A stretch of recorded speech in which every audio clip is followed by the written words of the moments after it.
Okay, go ahead. So our initial idea was trying to get a pen to lift up and down on the TI Innovator rover. So we knew we'd have to use some sort of servo to turn a linear motion, turning motion into a linear motion.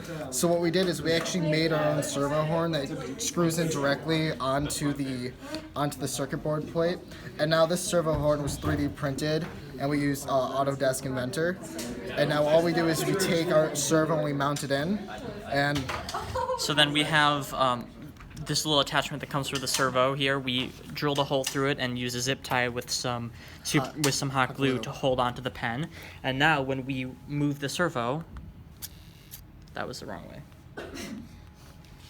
it can cause it to go up and down. So it snaps It will move like forward that. and it snaps back.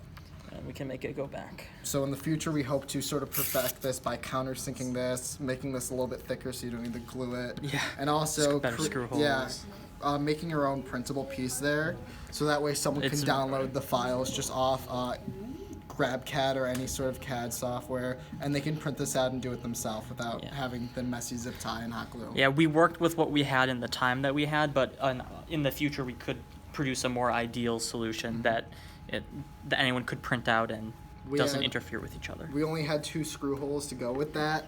The other 2 screw holes options we had were these 2, and those were kind of a pain. So this was really our only option. We tried to make it work.